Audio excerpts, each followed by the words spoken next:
So thank you guys for joining us today. We're excited to have our first speaker of our speaker series, Mr. Michael Venker. And we're looking forward to hearing what he has to say. My name is Lindsay Kelly. I'm the Director of Alumni Relations and Career Development for the College of Agriculture. And so I, along with our Ag Student Association and Ms. Ashley Grant, help coordinate these speaker series throughout the semester and the fall and the spring. And today, like I said, we have Mr. Michael Venker on the call. And so welcome everyone and thank you for joining us. So I just wanted to put this up here. This is a QR code for you guys to register for this event, and following the event, we're going to ask you to for your feedback. You know, we're always looking at ways to improve our speaker series. And so you'll see this again at the end of the presentation, but just be on the lookout for it so that we can get your feedback and you can register for this event as well. As always, we want to thank Campus Federal for their support and sponsorship of our speaker series. And I think we have a representative, Mr. Brian Ainsworth, here today. We also have Miss Roxanne, who is at the watch party in the Alumni Career Classroom. So thank you guys for the support of this program. And Brian, if you want to say a few words before we get started. Yes, thank you very much. Good morning. We are very excited to partner with the LSU College of Agriculture for the Alumni Speaker Series. This is something we started a few years ago, and we are glad to see that this event is not only being done virtually, but also in person as well too with the watch party.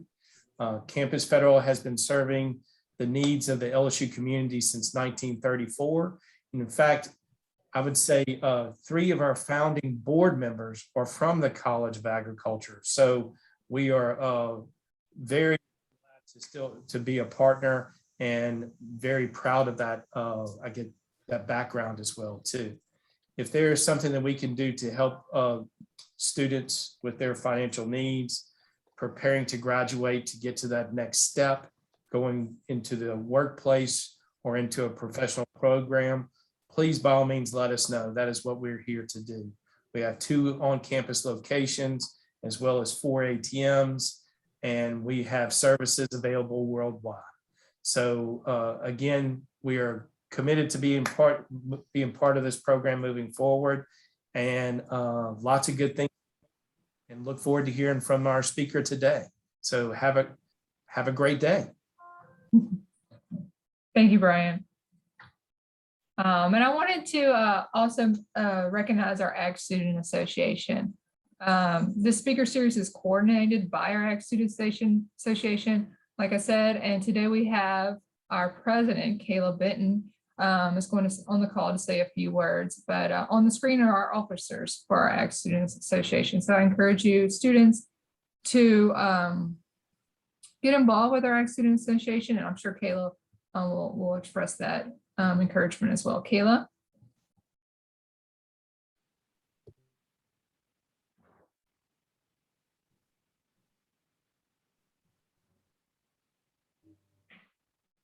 Kayla, are you on the call?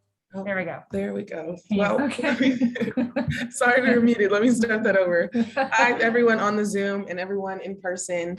My name is Kayla Benton. I'm a current senior here in the College of Ag, majoring in animal science with a minor in business administration. I'm the current president for Ag Student Association. I'm so excited to be able to be here with you all and to be able to introduce our guest speaker. For Ag Student Association, we are founded upon helping students and building the community here in the College of Agriculture. We're here to advocate for our students, to fight for all the events that they want to have happen, and to also make sure that they feel included and like they have a family here in the College of Ag, and to help them be successful in general throughout their collegiate career. So again, I'm so excited to be able to be here.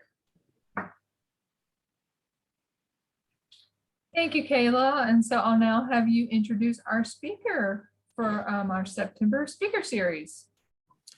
Okay, today we have Michael George Venker.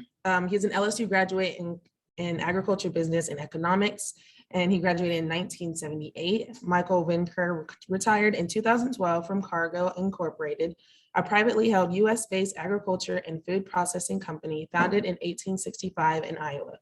He was named president of Cargill's Dressings, Sauces, and Oils businesses in June 2006 and served in that position until 2012. Cargill Dressings, Sauces, and Oils division is the largest domestic processor of food-grade vegetable oils.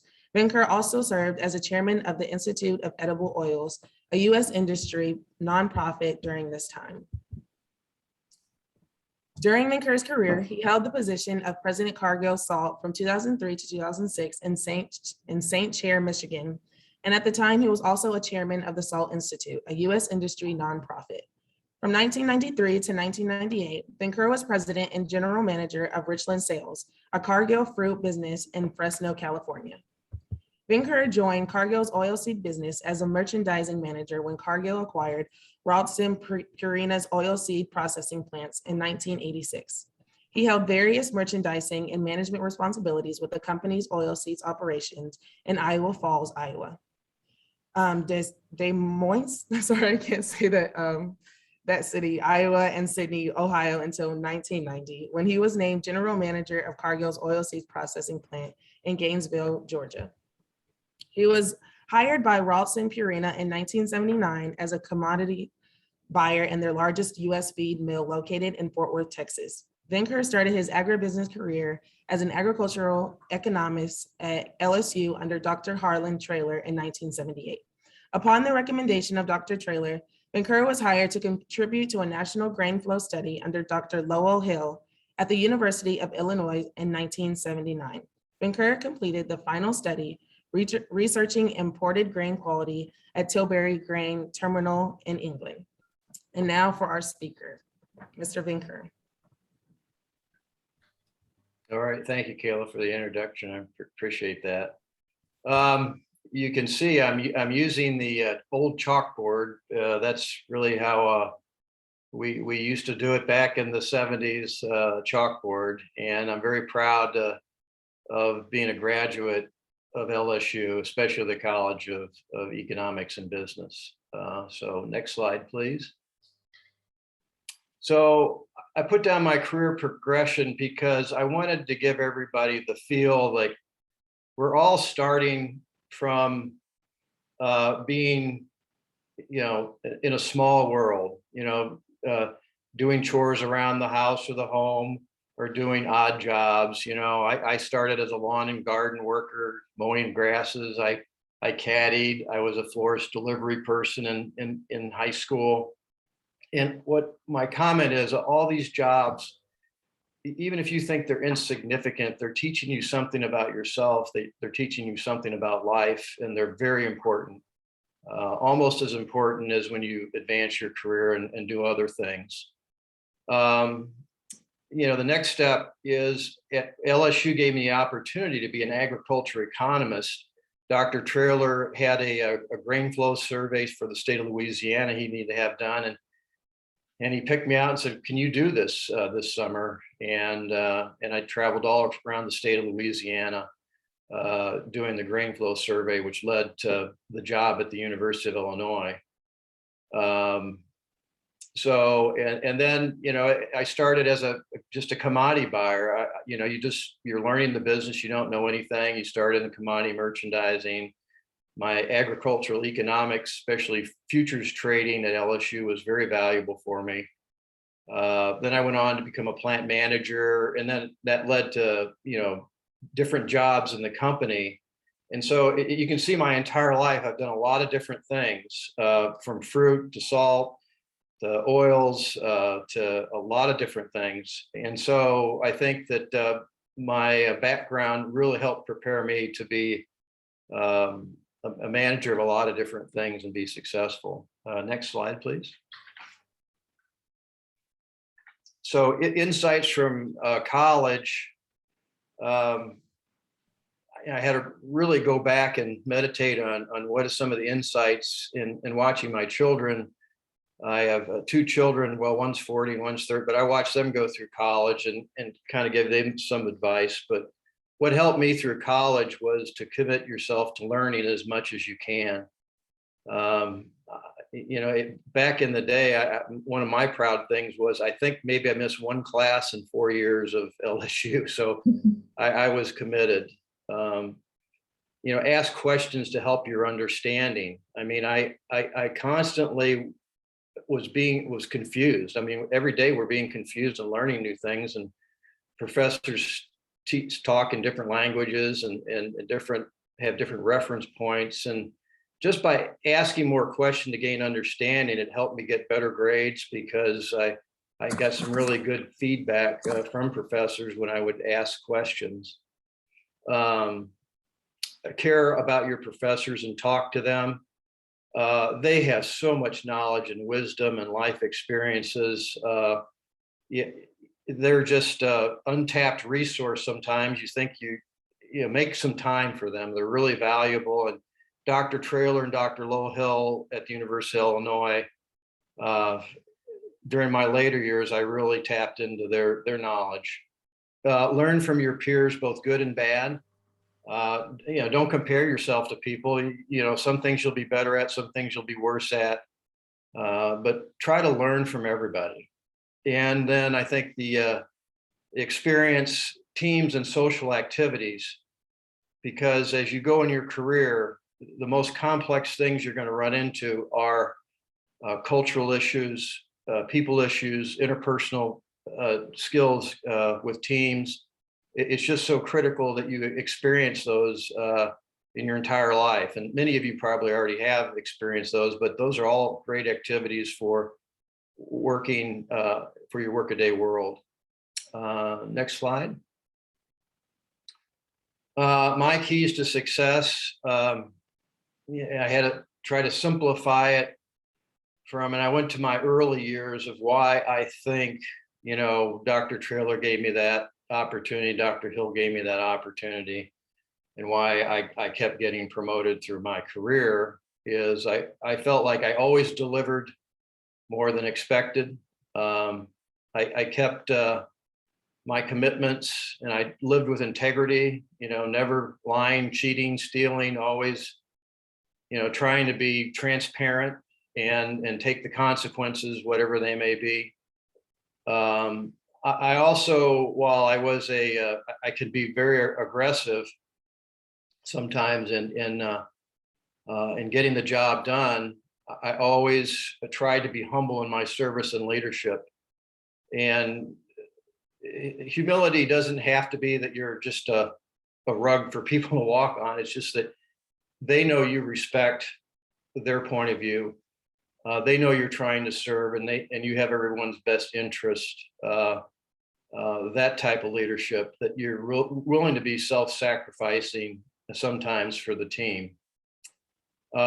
Be open to all lessons from anywhere and anyone. Sometimes the greatest lessons come from the people you least expected from. Maybe somebody doesn't like you, or maybe somebody you don't think's important. And there's, those are some really nuggets that you have to really look for. Continue to learn and become an expert in your field. I mean, you're in a great field, agriculture. It's so broad and so complex.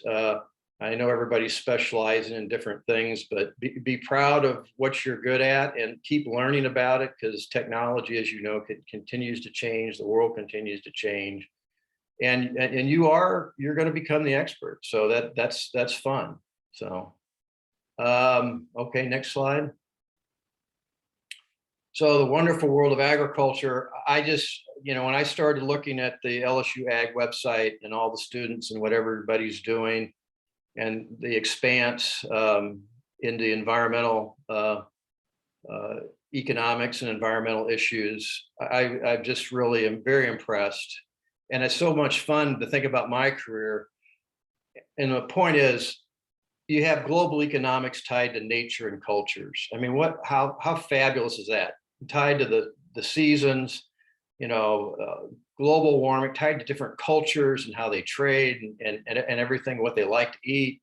It's just wonderful. And the history of technology that allows the world to prosper. And you have new technologies today, like CRISPR or other things that can help the world, and soil sciences that help the world maintain a sustainable agricultural environment. So it's fabulous, and solutions to food security and environmental sustainability. So how do you continue to feed the world to get people food so they can learn and grow and develop in all nations and all people? And so you're really in a wonderful, if I had to do my career all over again, I would go back into agriculture because it's just a great place to be. Okay, next slide. So questions about college, career, life experiences that I could answer or try to answer.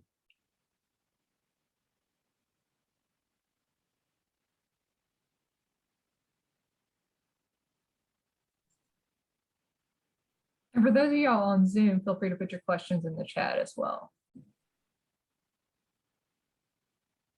Or unmute yourself and just ask them aloud.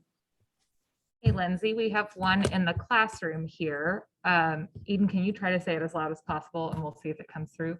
Yeah. Can you tell an experience where you had to say no or turn something down or knew that you couldn't do something? Did that come through? I couldn't hear it, so I can hear you. Can you Sorry. tell an experience where you had to say no or turn something down in your past position, previous positions where you had to tell someone no? Well, that's a good question. Good question, because as a manager, you say no a lot during the day because you have your top 3 priorities, and of course the needs and wants of customers and employees and the community are infinite. So you have to say no a lot, but you have to say no without offending. You have to more tell people what you're for instead of what you're against, and try to and understand why they're requesting. Why is it important for them that this request get done? And sometimes your no is wrong, and can come back and say, "Oh, we reevaluate that, and I'll change my mind on it." But it's with limited resources and time, no is a skill you need to learn to develop, to analyze, and to communicate it in a way that's not offensive. So hope that helped. I have a question. This is Larry Stanley. I was just curious, in your career, did you, I'm sure you must have had mentors within the company or sponsors, and if so, how did you cultivate sponsors as far as helping you with your career progression and insights about how you might contribute more to Cargill? The mentorship, it was for me, I could say that I never had a mentor formally. What I did was I really looked at who the best managers were and what made them best managers, and whenever I could, I would ask them what are their priorities, how did they get to where they are, and just curious what makes them tick, what are the most valuable things in their life. I think that early in my career that the mentorship thing wasn't fully formed. Later, we formalized more mentoring at Cargill, where people would mentor up to me. Sometimes I would go into like the LGBT. I had a young lady who mentored up to me about being gay, and because I wanted to more understand the gay community in the workplace. But the formal mentoring never happened. I think it was a time when we had more of a homogeneous culture, more, men, white men in Cargill, I would say. But as the company grew, it's really diverse, really multicultural. And so we had to formalize the mentorship. But it is important to be mentored, and if not, somebody isn't mentoring you, be your own mentor by asking people senior than you, what you should be looking for. But thank you. Yeah, very good. Thank you.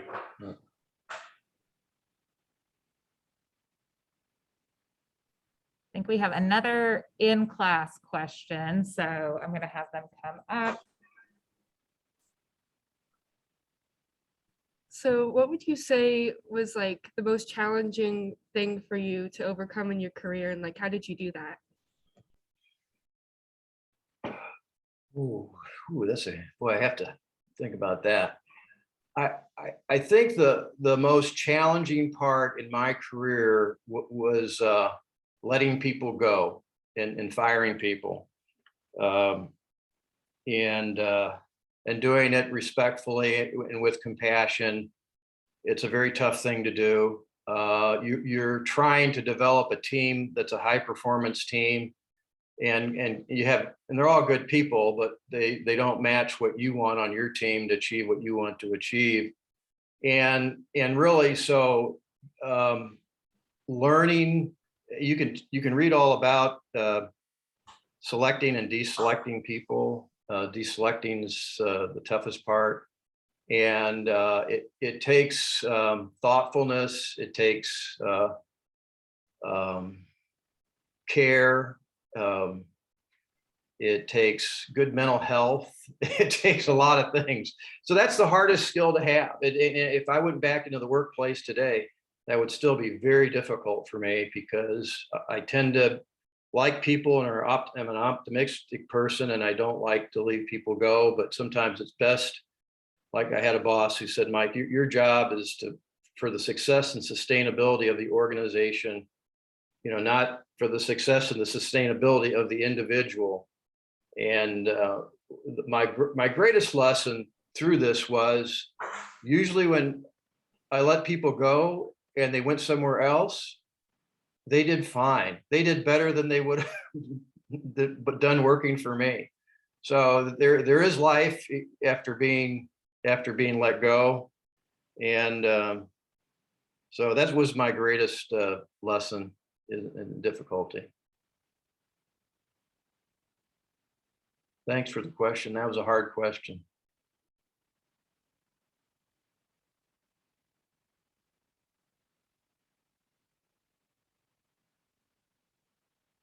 One more coming in the class. As you progress through your career and gain positions, how Oh, you went on mute, Ashley. Yeah, she accidentally hit mute.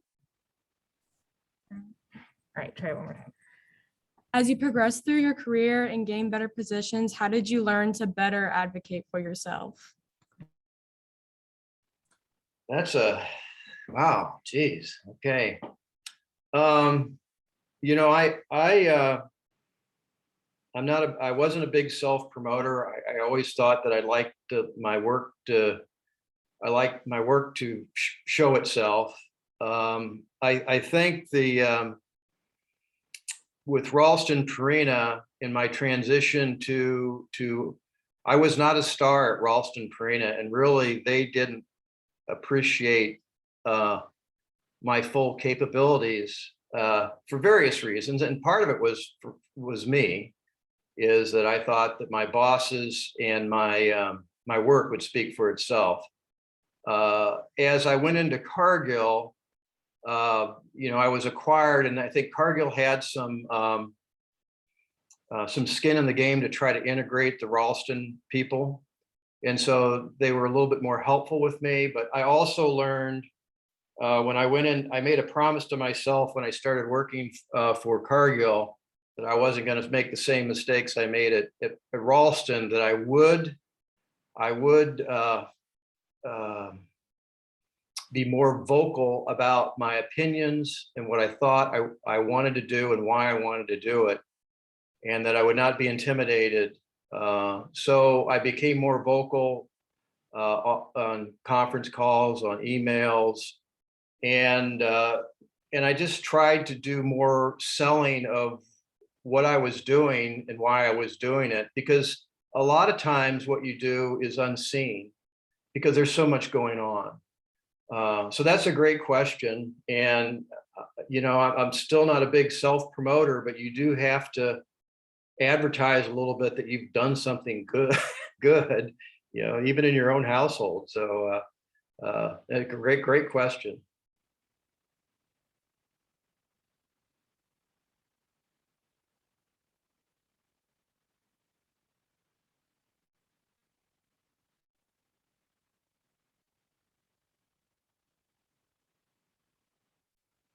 Are we still on? Yep. Okay. Yeah, another classroom one coming, sorry. Great.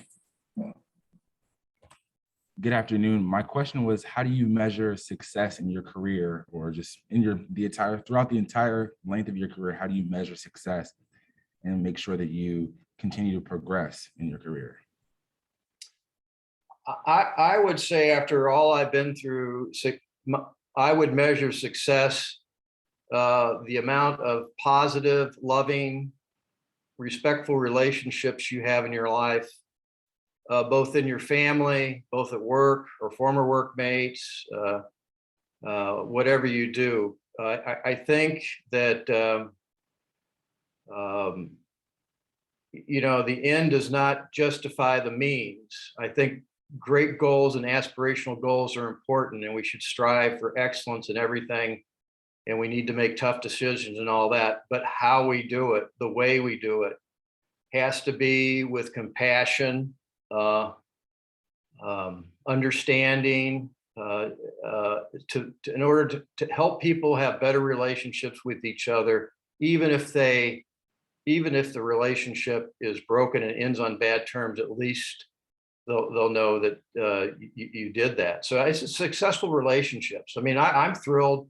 Yeah, I've made good money, and I think the businesses I ran, I always tell people I always left them in better shape. Not the best, because other people came in and did some wonderful things, but just those successful relationships that you have, even within an organization, you feel like I left it okay, had a successful relationship with that organization. So that's a good question. How do you define success? Michael, there's a question in the chat, but I'll read it aloud for you. It says, Okay. you lived many places. What did you enjoy most about moving for work, or what did you enjoy the least? Well, I tend to be, I mean, I'm from the Midwest and I went to LSU. I mean, I tend to be, and I stayed and I loved it. I tend to be an adventurer. I like different environments and different things. It kind of tickles my creative side, even, and also my stress side, because it is stressful to go into new environments. The most difficult point about taking those moves was trying to raise a family and meeting the needs of my wife and my children. It was very, very difficult to do. And going back, I wish I had better skills, interpersonal skills in decision-making about family matters, on taking the moves and taking care of children and spouses. It's, I think that the generations today do a better job, because usually both partners work. And so it creates more problems together, joint problem solving. What is best for the family? And are we going to take a move, or are we going to stay? And what are our career choices? So I think today is a better environment, but for me, it was the fun of moving, and then the difficulty part, it was with moving a family.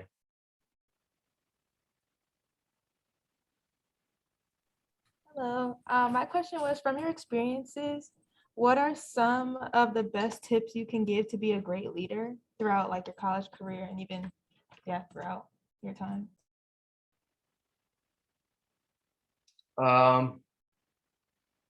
Well, I think the number one thing about being a great leader is you need to care about people that you're working with, and you have their best interests at heart and the team's best interests at heart and what you're trying to accomplish. I think that caring is really important because people can smell that you don't care about them, and they smell that you don't understand them. So caring, and if you don't care, I would say ask a lot of questions and to understand, so you do care. I think the other part of becoming a great leader is competence. You have to have competence in whatever you're bringing to the table, whether that's good communication skills, organizational skills, technical skills. Because if you're not competent, you're not going to get the respect of the people who are following you. And then even if you are competent, sometimes you don't get the respect of people you want to follow. You know, sometimes the great thing about being a great leader is a great leader also knows how to be a great follower at times too. But I would say caring and competence. So good question.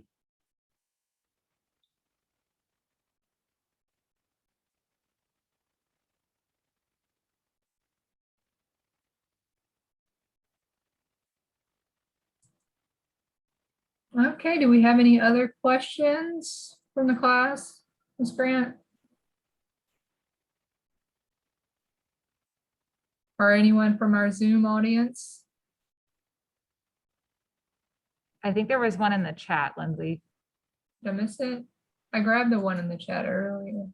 Just one just popped up right now. Okay.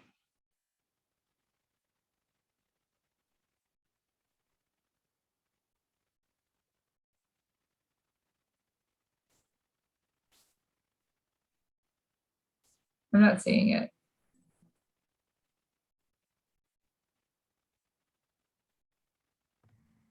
Hold on. Lindy, If- this is Kenny Brown. I'd put it in the chat, but I'll go ahead and ask it. Was it may have just been to Ashley? Was Yeah, sorry, it was a direct message to me. Okay. Sorry. Okay, I'll get rid of my bashfulness and just ask it then. Michael, one of the things that is great about companies is they always have a culture. Some of those cultures fit individuals real well. Sometimes they don't fit so well. So thinking back through your career with Cargill, what elements of their culture did you find fit you the best, that you liked the best, and which ones gave you the most challenges?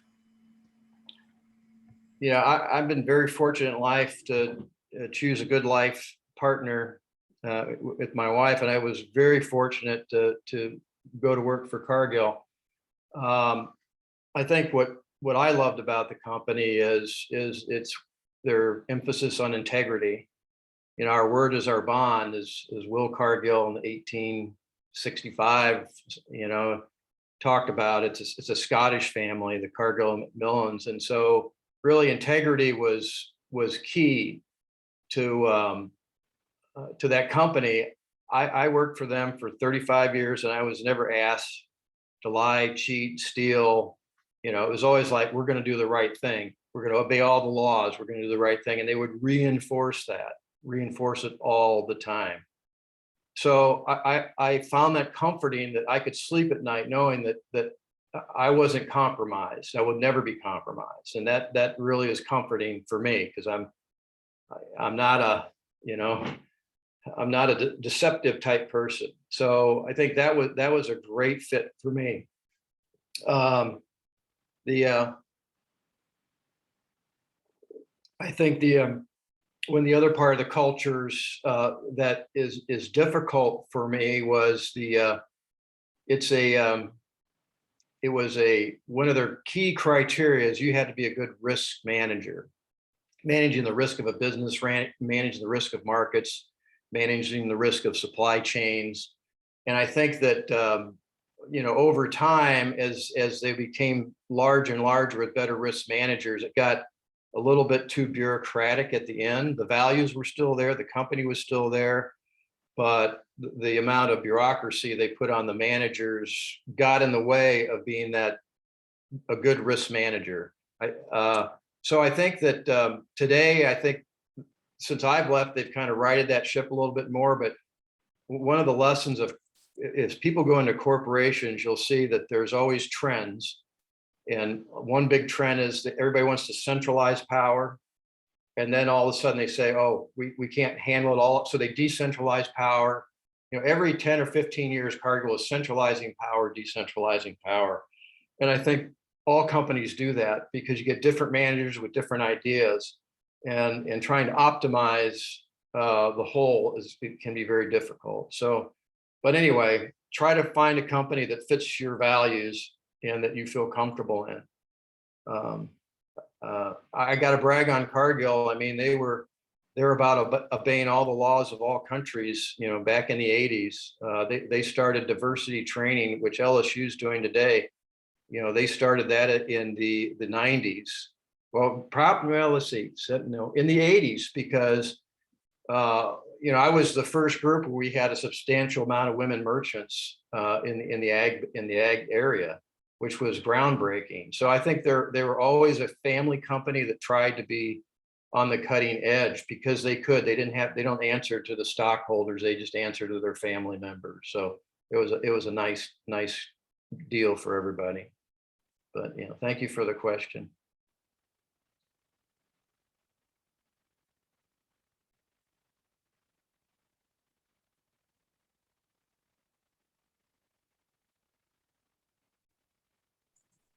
Okay, do we have any other questions? One last call from the classroom or from Zoom? We're good in the classroom. Okay. So I'm also okay if, and I don't know if this is appropriate, but you know, I have an email address, and you can share that with the students or anybody. If they want to email me a question, I can answer versus email too. Okay, we can definitely share that in the chat, or actually, do you want to write it on the board? How do you do that? Why don't you say it aloud, Mike? Yeah, if you say it aloud, I'll write it. Okay. Because I have it, but I'm sharing my screen, and so I know if I do something, I'll mess up the whole presentation, knowing me. Well, it's M. Venker. M as in Michael, V as in Victory, E as in Edward, N as in Nancy, K as in Katie, E-R, Venker, M. Venker at Comcast.net. COMCAST.net.